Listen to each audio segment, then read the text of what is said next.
Today is Wednesday, February 7th. I'm Tim Darnell, joined in our Midtown Atlanta studios with our producer, Maria Moreau, and this is our weekly political update here from the First Alert Desk at Atlanta News First in Midtown Atlanta. One major issue we're following for this week's edition.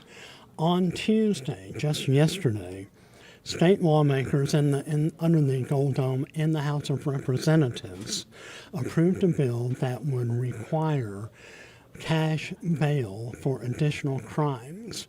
Now, these 30 additional crimes are often, or have been often characterized in the past as misdemeanors. But now, if the bill is signed by Governor Brian Kemp, it would require cash bail, mandatory bail, for 30 additional crimes. Currently, as I said now, often classified and prosecuted as misdemeanors. Now, we've been following this issue extensively. One of our reporters, Patrick Quinn, has a great deal more information on this, and when we come back, we'll toss to an exclusive interview that I did with a national cash bail policy advocate. Here's Patrick Quinn. So obviously I'm feeling petrified. I'm feeling petrified for my mom's. Bridgette Simpson runs Bard Business, what in part helps bail offenders out of jail while they await trial. She prioritizes moms who can't afford bail so they can leave jail to care for their family. Moms like Tia Burnett. It gave me a way back to my family when I didn't have anybody there for me. It takes away the opportunity to be able to prove that you're human, that you're not what's on black and white, what's on paper, that you're not that person. It takes away that. For Nia Thomas, she too got help with her bail to take care of her 4 kids. But with the passage of SB 63, organizations like Bard Business will be limited to bailing 3 people out per year. Otherwise, they have to register as a bonding agency. It's about profits. It's about profits over people. And we think it should be the other way around. Bill sponsor Representative Houston Gaines said this bill promotes public safety by decreasing the chance of repeat offenders cycling through jail doors and back into the community. This legislation will make it clear that Georgia is not going down the path of failure seen by other states and communities that have eliminated cash bail. It's been an unmitigated disaster. Instead of eliminating cash bails, Georgia will now be expanding which crimes require cash bails for release, including nonviolent crimes such as forgery, criminal trespassing, and unlawful assembly. For Bridgette, this bill is prioritizing punishment over progress. But it would leave the most vulnerable even more vulnerable. Now, the issue of mandatory cash bail affects Atlantans and Georgians in a number of ways. We've done extensive reporting on countless individuals who are currently in overcrowded jail facilities across Georgia, and specifically here in Fulton County, where jail conditions remain quite horrendous, quite honestly. You can't really deny the overcrowding and safety issues at Fulton County Jail. We've done a number of stories here on it at Atlanta News First. Our award-winning investigative reporter, Andy Parati, has done a multi-part series on the overcrowding at Fulton County Jail that has been called Georgia's own version of the U.S. detention camp facility in Cuba, known as Guantanamo Bay.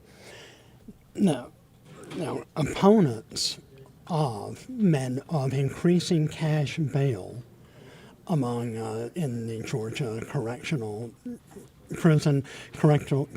justice system believe that if these measures are indeed passed and signed by Governor Brian Kemp, they will roll back a number of reforms that Governor Nathan Deal, Brian Kemp's predecessor, passed and adopted and approved back in 2018.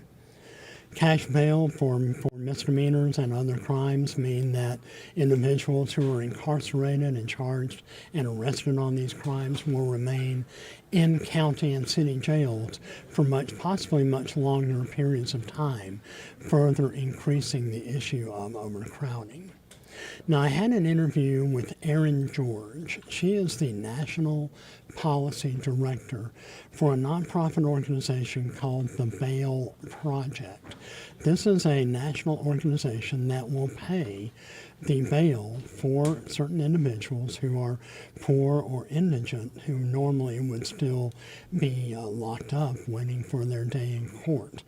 Obviously, her organization is quite opposed to increasing cash bail for any number of crimes and would like to see the mandatory cash bail system abolished entirely. Here is our interview with Erin George of the Bail Project.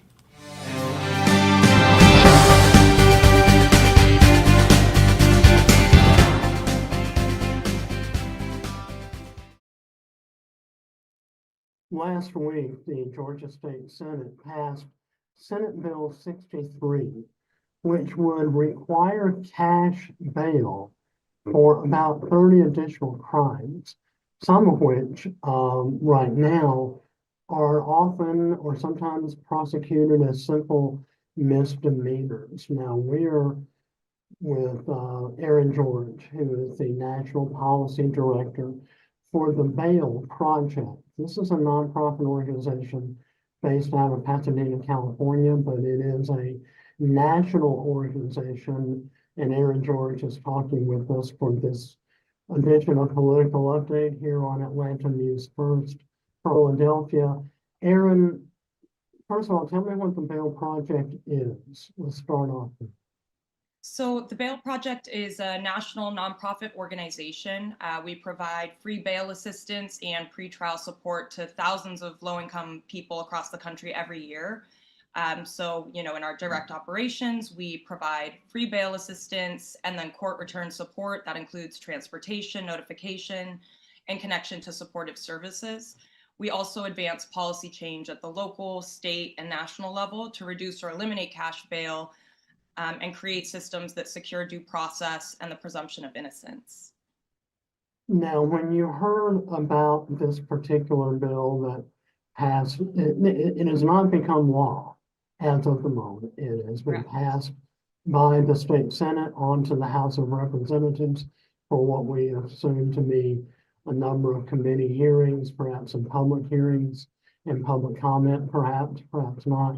But what was your reaction to this piece of legislation coming out of the state Senate last week? I think so. Initial reaction was definitely distress and concern. This bill was amended at the last minute without meaningful notice, without opportunity for community input.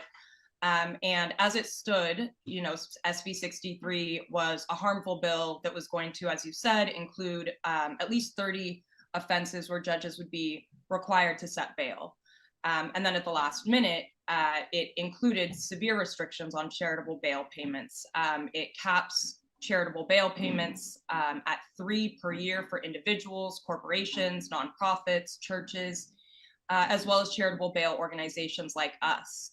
And so at a time when the justice system is overburdened, jails are overcrowded, to not only ensure that more people will be subjected to bail and likely unaffordable cash bail, to also take away the lifeline that charitable bail funds and other charitable bail payments offer to low-income individuals is particularly concerning for Georgians across the state. Now, we've done a number of reports here on Atlanta News First, and Atlanta News First investigates on the horrible overcrowding. I'm editorializing, but you can't look at the Fulton County Jail and report on the number of inmate deaths and incidents without just thinking that Fulton County Jail is just horribly overcrowded. Is your position that eliminating cash bails for additional crimes will impact a certain demographic of the community? Am I correct? Yes, I mean, money bail has really never been about public safety, right? Money bail is set by judges to ensure return to court. And what it basically is saying is, the theory is that if people have money on the line, they're going to return to court. What the Bail Project does, our work, shows that that's not true. We've paid bail for more than 1,500 Georgians in the last several years. with a 90% return to court rate. Those are people who can't afford their own bail and can't even afford the 10% to pay a bail bondsperson. And so doubling down on money bail not only ensures that more people will not be able to afford bail and will be in jail, it also ensures that more people who are able to afford that money bail, regardless of the risk they pose, will be out pre-trial, and those who can't afford it will be in. By ending money bail, reducing money bail, and ensuring that there are individual assessments of a person's risk to the community, of an individual's likelihood to return to court, that actually creates a safer system, and making, pretrial incarceration, electronic monitoring, the limited exception, ensures that we can keep communities safe and reduce the number of people that are in jail. Proponents of this legislation say that by creating cash bail or eliminating cash bail or requiring, I should say, cash bail for additional crimes will make our communities safer. We're all familiar with the phrase, if you don't do the crime, if you can't do the time. How do you respond to comments like that? I think proponents of SB 63 and in general proponents of money bail who claim that it's with the aim of advancing public safety are really doubling down on a fundamentally flawed and wrong-headed argument, right? They're doubling down on failed tough on crime policies of the past. And as I said before, there's a two-tiered system of justice in any cash bail system. And that's a system where people with money can be released and people without money can't. And so it has nothing to do with public safety ultimately, right? If you and I are arrested and charged with the same crime, but I have the money in my bank account to get out and you don't, that's what's going to determine pretrial liberty, not whether or not you or I pose a risk to the public. So what's the solution for jail overcrowding? What would you at the Bail Project, what is the ideal system in your view? Ultimately, we would propose a system that eliminates cash bail and sets up strong due process protections and individual assessments by a judge of someone's risk to the public and someone's likelihood to return to court. Obviously you want to uphold our constitutional rights to due process, a speedy trial, et cetera. And so ensure that there are, guardrails for decision making, et cetera. But we would propose to eliminate money bail and set up those systems for individualized assessment to ensure that as many people that can be safely released and returned to court as possible are released, and that it's the strictly limited exception where someone is detained pre-trial. And that will have the ultimate outcome of reducing that jail overcrowding. As we see in the Fulton County Jail, like you said, severe overcrowding, many people who are in on misdemeanors, current speedy trial statute and indictment statute in Georgia is a significant outlier. The law as it stands requires indictment by 4 years. In places like Florida and Texas, that indictment is required after 30 to 90 days. So we're talking about an extreme difference before someone is even indicted on the charges. So in addition to changing money bail law, we would propose improving speedy indictment and speedy trial laws. But with the nation's overburdened criminal justice system, how realistic is it? We're talking from a very macro policy standpoint, down to the nuts and bolts of the criminal justice system. What kind of due process standards would you like to see established? And we need clear and convincing evidence, at best, clear and convincing evidence that someone poses an immediate identifiable threat to an individual or individuals, that there's evidence, clear and convincing evidence that the person is likely to avoid return to court for the specific purpose of fleeing to avoid prosecution. And I think in addition to due process, something we don't talk about enough in the criminal legal reform world and the pretrial reform world is we need to fund the services and supports in community that ensure that people are able to address issues of health, of mental health, of substance use in community as opposed to jails being the de facto mental health and substance use treatment system. So, in addition to due process standards, we really want to be funding community-based services and supports, establishing citywide and countywide court transportation services, court notifications, right? We all have dentist appointments that we forget about until we get that call or that text message from the office. And that's what reminds us to get back to our dentist appointment to make it. And if we don't have transportation, obviously it's going to be more challenging to return to court. So those are some of the additional structures that are really critical for establishing a healthy and functional pretrial system and ensuring that people can have their needs met, both for their own stability and the stability of community outside of a jail setting. Do you believe criminal justice conversations such as requiring cash bail for additional crimes is a political election year issue? One of the things we're focusing on or experiencing right now, just this week or over the weekend, from when we're talking right now, the U.S. Senate has introduced a border protection bill that's the topic of one of the top political debate topics in the U.S. right now. Criminal justice reform is obviously tied into border security. How much of this is driven by election year politics? I think criminal justice reform and bail reform in particular have been heavily politicized, right? We've seen that. We've seen that, policy reforms in this area are often used to say tough on crime is the way to go. Folks who support an end to money bail or reducing pretrial incarceration, criminal justice reform are, letting the quote criminals out, letting them run free, putting folks at risk.